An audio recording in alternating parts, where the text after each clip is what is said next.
trouve en plein cœur de Bamako. Ce sont des rescapés de Moura. Le jeudi, nous avons passé notre journée à enterrer les morts. Du matin 9h au soir 20h, on a enterré des corps. On m'a attaché les mains dans le dos et on m'a allongé sur le ventre. Je pensais que c'était fini pour moi. Ici, c'est un jeune homme de 16 ans qui nous parle. Je connais des jeunes qui sont devenus fous, qui ont perdu la tête. Ils n'avaient jamais vu un mort avant. Là, ils ont vu des gens juste à côté d'eux être désignés et exécutés devant leurs yeux. Ils sont devenus fous. Avec un groupe de jeunes, on a dû traîner les morts et les enterrer. J'ai vu beaucoup de morts. J'y pense tout le temps. Ils sont une quinzaine à vivre très discrètement dans une maison de la capitale. S'ils ont échappé au massacre, c'est grâce à Dieu, comme ils disent. Depuis leur fuite, ils ont perdu la notion du temps, en attendant un hypothétique retour. Avant, je m'occupais des troupeaux et j'étudiais le Coran. Maintenant, je ne fais plus rien. Moura, c'était chez eux. C'est désormais une ville verrouillée, inaccessible. Depuis l'épisode tragique du dimanche 27 au jeudi 31 mars, officiellement une opération anti-djihadiste. Au Mali, le doute subsiste autour de l'opération de l'armée malienne de ces présumés supplétifs russes du groupe Wagner. Vendredi, les forces maliennes ont annoncé avoir tué 203 combattants membres de groupes terroristes lors d'une vaste opération dans la zone de Moura, dans le centre du pays. Le 5 avril, l'armée malienne communique pour défendre son bilan qu'elle seule a entre ses mains. Les FAMA sont intervenus à Moura, oui, pas pour aller tuer des civils, oui, dont nous avons la charge de protéger. Nous sommes intervenus à Moura dans le cadre de notre mission régalienne de défense de l'intégrité du territoire national, la protection des personnes et les biens.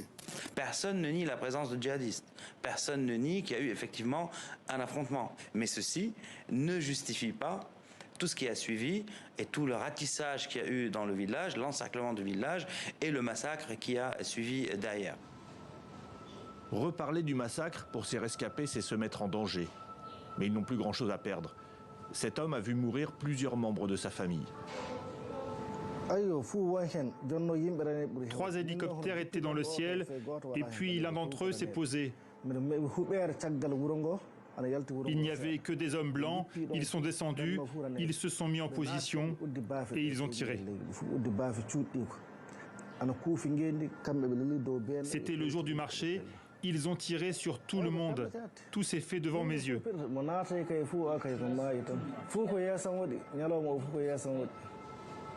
Les gens se cachent. Les jours suivants, un ratissage est organisé. Le lendemain, ils ont cherché tous les hommes. Il y avait des militaires blancs et des noirs. Les blancs ne comprenaient pas notre langue. Si tu fixes un blanc dans les yeux, il te frappe à la tête. Si tu te lèves, il tire sur toi.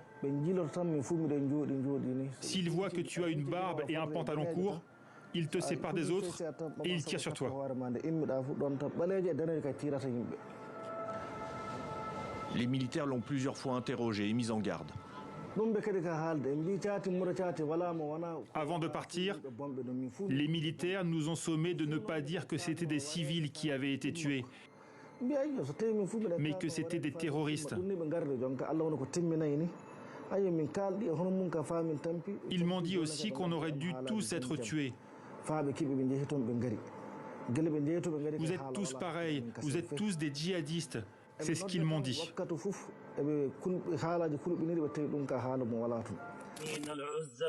L'opération de l'armée serait liée à la recherche du chef de la Katiba Massina, Amadou Koufa. Il est réapparu en vidéo le 24 juin dernier. Koufa y accuse l'armée malienne et les Russes de Wagner d'avoir commis un massacre de civils musulmans à Moura. Il parle de seulement 30 djihadistes sur place. Notre témoin donne lui aussi ses précisions sur cette présence de djihadistes le 27 mars. Selon moi, les vrais djihadistes qui ont été à Moura, qui ont été tués, ceux que l'on connaît, leur nombre ne dépasse pas 20 ou 25 personnes. Jusqu'à aujourd'hui, aucune enquête indépendante n'a pu être menée sur place. La MINUSMA, la force de l'ONU, n'a pas accès au site. Les autorités imposent le silence et les questions restent en suspens sur les fosses communes, les corps et le nombre exact de morts.